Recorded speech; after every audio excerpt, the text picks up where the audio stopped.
My father was standing in his own driveway with one wrist locked inside a steel handcuff when three unmarked federal SUVs turned onto Cedar Hollow Drive. Cynthia Harwood, his HOA president, stood beside him, gripping the open cuff at the other end of the chain. "My name is Daniel Mercer." "Danny, don't touch her," Dad warned as I stepped out of the lead vehicle. Behind me, 9 federal agents opened their doors. Cynthia looked at them, then at me, and smiled, as if the convoy had arrived to help her arrest my father.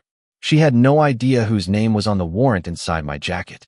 12 days earlier, Cynthia had still been welcome at my father's kitchen table. Dad had supported the camera project from the beginning. Cedar Hollow had lost packages, tools, and 2 catalytic converters that spring, and he believed license plate cameras at the neighborhood entrances were a reasonable precaution. The problem began when a contractor installed one near his driveway. Dad had spent 36 years as an electrical lineman, so when he noticed fresh trenching beside the new pole, he saw something most homeowners would have missed. The conduit curved away from the marked utility corridor and crossed toward his sprinkler line. He photographed the trench, pulled the closing survey from his property file, and called Cynthia instead of confronting the crew. She came over that afternoon, and Dad poured coffee while she spread his survey across the kitchen table. "You may be right about the trench," she said. "Let me talk to the contractor before we turn this into a bigger issue." That was Cynthia at her best, calm, organized, and convincing. Dad trusted her enough to wait. I was 900 miles away, working through a sensitive cybersecurity assignment, when he sent me the photographs. I enlarged them on my laptop and compared the visible survey stakes with the path of the conduit. "Get everything in writing," I told him. "Send Cynthia the survey and let the HOA deal with its contractor." "You think I can't handle a ditch?" "I think they should be responsible for fixing their own mistake." Dad laughed and emailed the documents. 2 days later, Cynthia replied that the contractor had reviewed the installation and confirmed everything was within an area controlled by the HOA. I read her message twice. It sounded definitive, and I made the mistake of treating confidence as verification. "Don't fight them over 2 feet of dirt," I told Dad. "If they claim they have access rights, let me check the governing documents when I have time." He did not argue. The next morning, he called again. "Your 2 feet of dirt just cost me a sprinkler line." The contractor had reopened part of the trench and damaged an irrigation pipe several feet inside the area Dad believed belonged exclusively to him. He shut off the water, photographed the exposed line, and told the crew supervisor that he wanted the boundary confirmed before anyone dug farther. The supervisor voluntarily stopped the work. Cynthia arrived 20 minutes later carrying a binder and told Dad the HOA would investigate.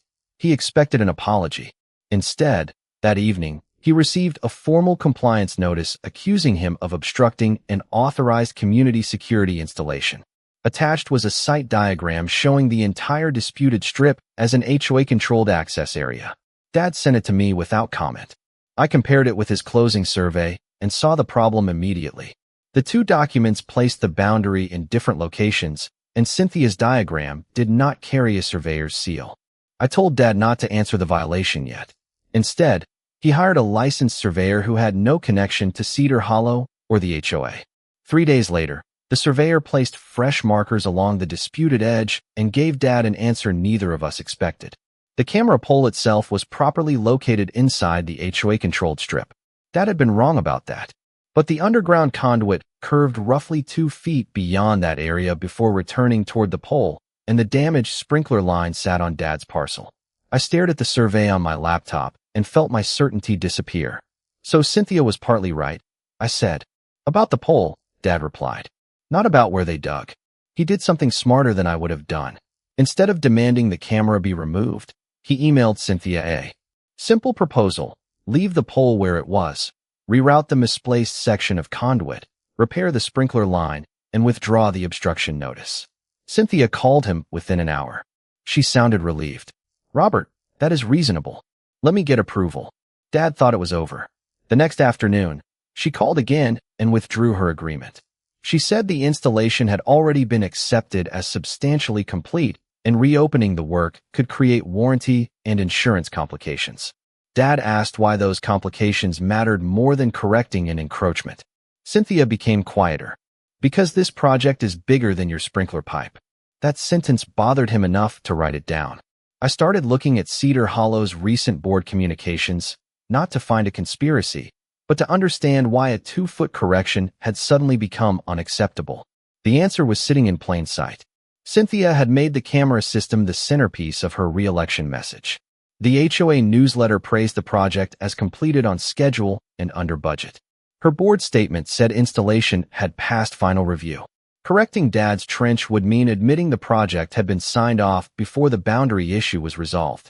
I assumed that explained everything. Cynthia was protecting her reputation. Dad was less certain. 2 mornings later, he found a bright orange temporary security marker planted beside the disputed trench. He photographed it and left it alone. The following morning, it was lying flat in the grass. At 9:12, Cynthia emailed him a new violation notice accusing him of tampering with HOA security equipment. Dad called me. I never touched that marker. Do you have video? Not of that corner. I told him to photograph it exactly where it lay and touch nothing. Then he forwarded the notice. This one was different. It did not focus on property boundaries or contractor access. Under a section labeled resident conduct, Cynthia had written that Robert Mercer had demonstrated a repeated pattern of interference with community security operations. For the first time, I understood that someone was building a record about my father. Not the trench. My first instinct was to attack the record before it grew. That was a mistake. I assembled the survey, Cynthia's earlier email, photographs of the sprinkler damage, and both violation notices, then sent her a detailed response identifying every contradiction I could find. I copied the HOA management account and asked that no further conduct allegations be entered without supporting evidence. Cynthia answered the next morning with 3 sentences. She acknowledged receipt, denied mischaracterizing Dad's conduct, and said all future communication would be preserved through official channels. After that, she stopped improvising. Private security began driving past Dad's house twice a day. Whenever he stepped near the disputed area, an employee logged the time and activity. Dad called me after watching one patrol car idle across the street. "Congratulations," he said. "You taught her to document me better. I was trying to protect you." From 900 miles away. That landed because he was right. I had treated Cynthia like a faulty system I could debug with enough data, and Dad was the one living inside the consequences. I told him to stay away from the trench entirely. He refused. My mailbox is there. My driveway is there. I am not asking permission to walk across my own front yard. 2 days later, Cynthia submitted an incident report claiming Dad had approached the security marker shortly before it was found damaged. This time we got lucky, but not in the way I wanted. Dad's neighbor, Ellen Price, had a doorbell camera angled partly toward the street. She offered the recording after hearing about the dispute. The video showed Dad leaving his house at 8:03 that morning and walking directly to his truck. In the background, the orange marker was already leaning sharply toward the grass. Cynthia's report listed Dad's alleged interference at 8:11. "There," I said when Dad sent me the clip. "That proves her report is false." "No," he said. "It proves the marker was leaning before 8:11. It does not prove who touched it." Again, he was right. I had turned a contradiction into a conclusion because I wanted one. So I changed tactics. I told Dad to preserve the original video and say nothing about what we thought it meant. That afternoon, Cynthia surprised both of us by requesting mediation. She proposed discussing the conduit, sprinkler repair, and outstanding violations together. Dad wanted to accept. I expected a trap, but I could not justify refusing a legitimate chance to settle. The mediation was scheduled for Monday. Then Dad received the proposed resolution in advance. The first 2 pages gave him almost everything he had requested. The third page contained one sentence that had nothing to do with property boundaries. By signing, Robert Mercer would acknowledge that all prior HOA security incident reports accurately reflected his conduct. Dad read that sentence twice, then slid the proposal away from him. They can fix the pipe without rewriting history. I agreed, but instead of sending Cynthia another argument, I asked him what outcome he actually wanted. My yard restored. Those conduct violations removed. Then I want to be left alone. That answer changed how I approached the mediation. Dad attended in person while I joined by video. Cynthia arrived prepared. She offered to have the contractor reroute the misplaced conduit, reimburse the sprinkler repair, and close the original obstruction violation. For 20 minutes, it sounded like compromise. Then Dad asked her to remove the sentence validating the security reports. Cynthia stayed calm. The association's insurer requires a complete resolution of disputed facts. Then show me where the insurer requested that language, Dad said. Cynthia did not produce anything. Instead, she offered softer wording that still required Dad to acknowledge the reports as substantially accurate. He refused. I nearly jumped in with the doorbell footage, but stopped myself. Cynthia did not know what evidence we had, and I finally understood that revealing every card early had only helped her adjust. Dad closed his folder. Fix what crossed my property, Cynthia. I will not sign something saying I did what I did not do. The mediation ended without an agreement. 2 hours later, something unexpected happened. The HOA's attorney sent notice that no additional excavation should occur on the disputed portion until the property documents were reviewed. Dad called me almost laughing. That sounds like somebody finally read the survey. I wanted to believe him. For the first time in days, the pressure seemed to ease. The security patrols stopped lingering outside his house. The orange marker disappeared. Even Cynthia went silent. I used the quiet to prepare instead of celebrate. Dad saved the original doorbell file, photographed the current survey stakes, and placed copies of every notice in one folder. I stopped telling him what conclusions to draw and concentrated on preserving what could actually be proven. 3 days passed. Then Cynthia sent an emergency board notice about resident interference with community security operations. Dad attended and presented the survey without accusing anyone. The board postponed action. When he returned home, a new temporary work zone marker stood beside his driveway. He photographed it from several angles and went inside. At 6:40 the next morning, the marker was still upright. At 7:15, Dad left for breakfast. When he returned at 8:02, it was lying on the ground. A private security vehicle was already waiting across the street. At 8:07, Cynthia emailed him a fresh incident notice. At the bottom was a warning we had never seen before. Any further interference during authorized security work could result in removal from the work area and detention pending law enforcement response. That warning changed the problem. I was no longer worried only about a disputed trench or inflated violation record. Cynthia was now putting the idea of detention into writing before the next confrontation even happened. I told Dad not to respond. Instead, he forwarded the notice to the HOA attorney who had previously stopped additional excavation and asked one narrow question. Had the board authorized anyone to detain homeowners during contractor work? The answer arrived that afternoon. The attorney did not endorse the language. He wrote that contractors should avoid confrontations, preserve access, and contact local law enforcement if a genuine safety or property issue arose. Cynthia was copied. 20 minutes later, she sent a revised notice removing the word detention. That felt significant. Dad called me. She backed off. On paper, I said. Keep everything anyway. The next morning brought something even better. Cynthia requested another settlement discussion and agreed in writing that the contractor would reroute the section of conduit crossing Dad's parcel and repair the damaged irrigation line. She also offered to withdraw the original obstruction violation. Dad accepted those terms in principle, but refused to validate the security incident reports. Cynthia did not push. For 48 hours, Cedar Hollow went quiet. I started thinking we had finally forced the dispute back into the narrow lane where it belonged. Then Dad received a contractor schedule for Thursday morning. It described the job as authorized security maintenance and showed Cynthia as the HOA contact on site. Attached was a work zone diagram that extended several feet across the edge of Dad's driveway. I called him immediately. Do not enter their marked area. Daniel, they drew their area across the route from my front door to my mailbox.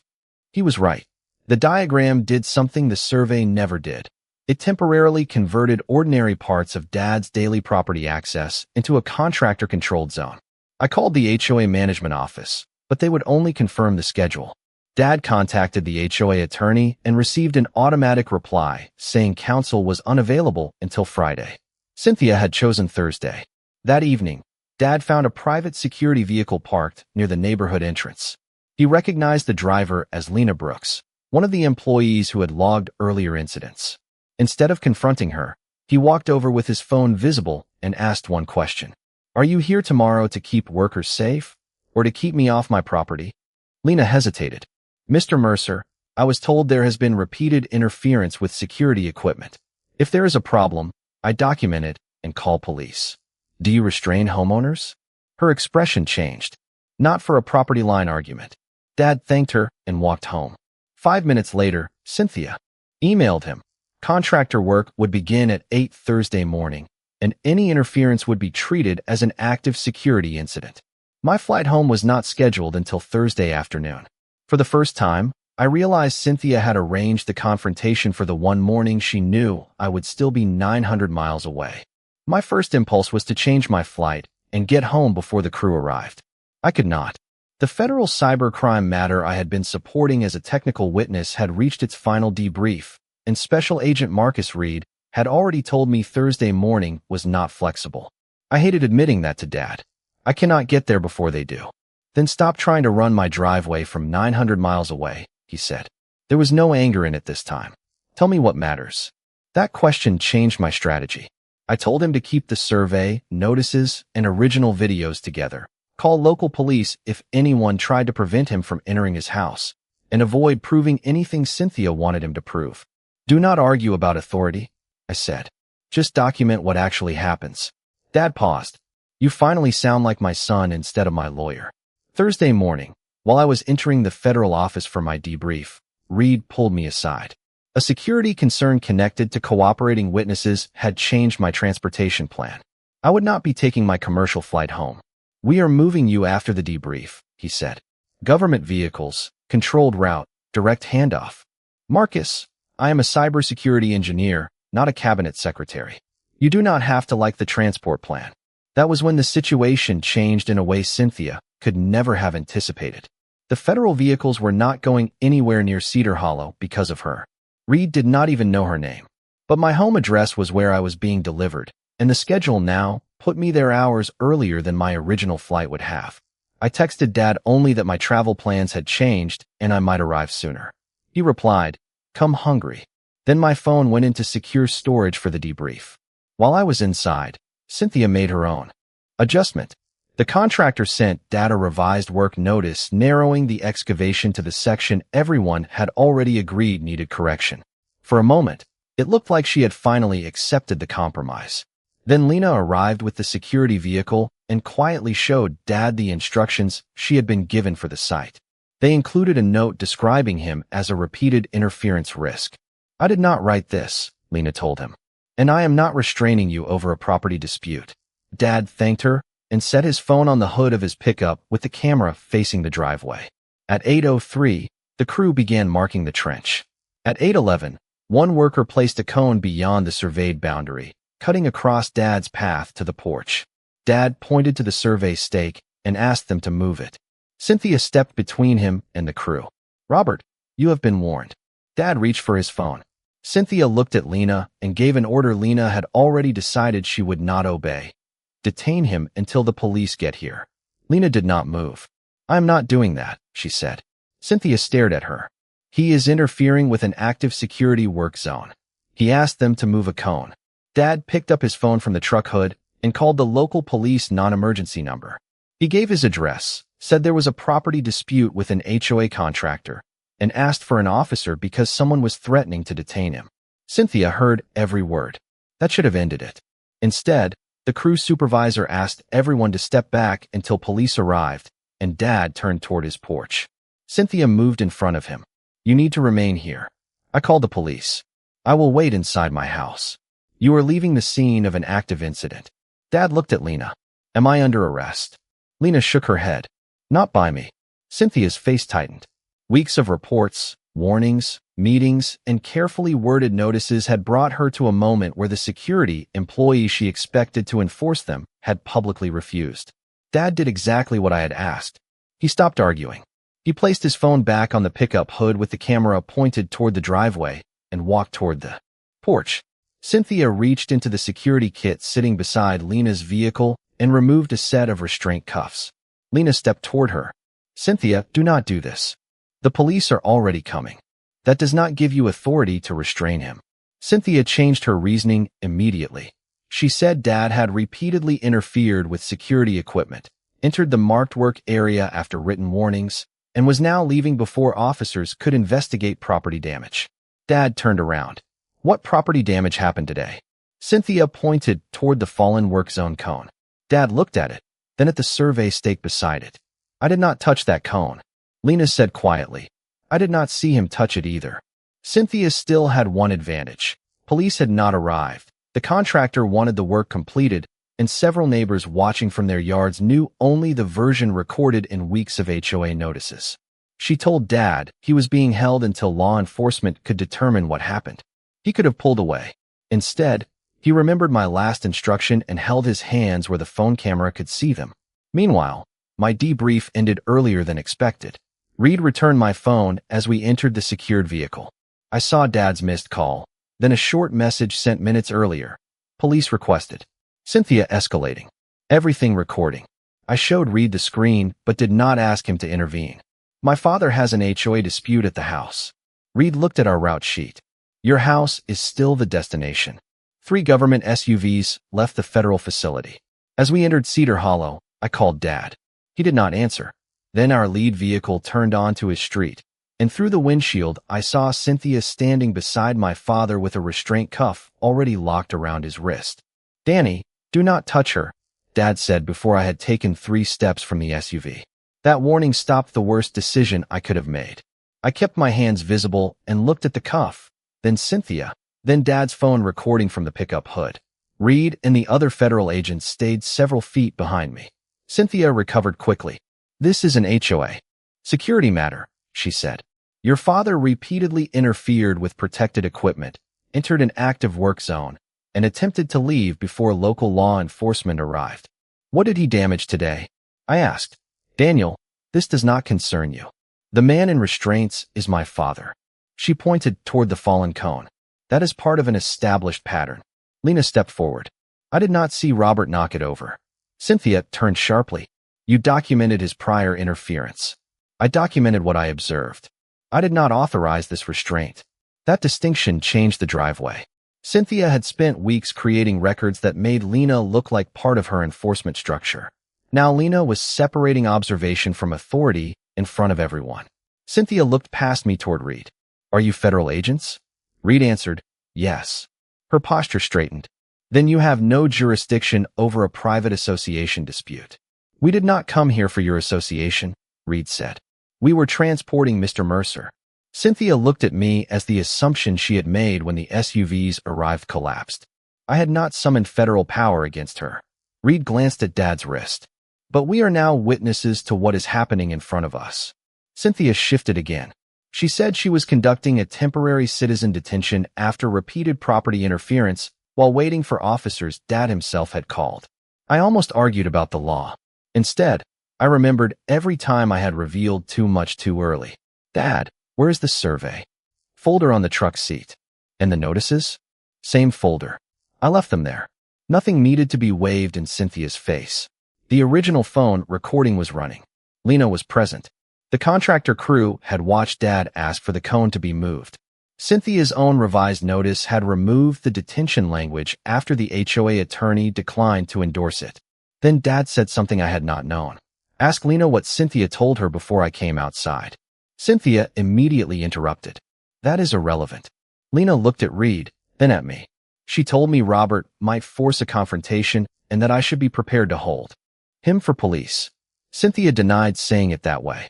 Lena answered, that is why I told him last night I would not restrain him over a property line argument. Sirens sounded at the entrance to Cedar Hollow. Cynthia loosened her grip on the restraint but did not remove it. Reed quietly told everyone to leave the scene exactly as it was. A patrol vehicle turned onto the street, and for the first time, Cynthia would have to explain the cuff before she could write the report. The local officers separated everyone before asking a single question. One officer removed the restraint from Dad's wrist while the other preserved the scene exactly as Reed had requested.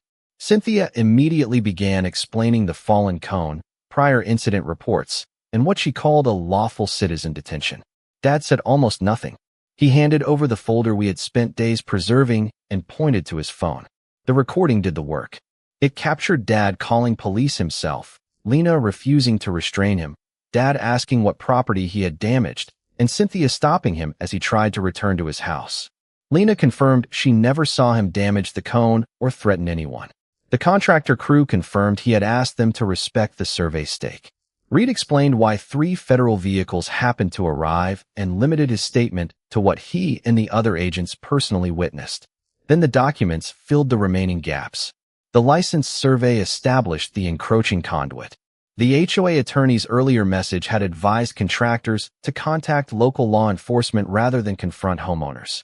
Cynthia's revised notice had removed the detention language after counsel declined to endorse it. The doorbell recording also undermined the older claim that Dad had caused the previous marker incident. Dad was not arrested or cited. Cynthia was told she had no authority from the responding officers to keep restraining him, and the cuff that had made her look powerful 10 minutes earlier became the clearest evidence of how far she had gone. The consequences unfolded through the systems she had relied on. The HOA attorney directed that Cynthia have no further role in Dad's dispute while the board reviewed her conduct. The board later removed her as president under Cedar Hollow's governing procedures, rescinded Dad's unsupported conduct violations, and approved the correction originally proposed weeks earlier. The contractor rerouted the misplaced conduit and repaired the damaged irrigation line. The camera pole stayed exactly where the survey said it belonged, because Dad had never opposed the lawful part of the project. Cynthia also had to answer separately for her personal decision to restrain Dad. The HOA could not transform that act into association authority simply by putting security language around it. What mattered most to me was that none of this happened because I arrived with the FBI. I had spent half the dispute believing the right argument could control the outcome. Dad taught me something harder. Preserve what happened, admit what you cannot prove, and never manufacture certainty just because your opponent does. A few weeks later, I helped him reset the survey marker beside the repaired driveway. He handed me a level and nodded toward the property line. Hold it straight. I did. The camera remained above us. The conduit was back where it belonged, and Dad walked across his own yard without anyone recording an incident report. Cynthia had tried to turn a boundary into authority. In the end, the boundary held.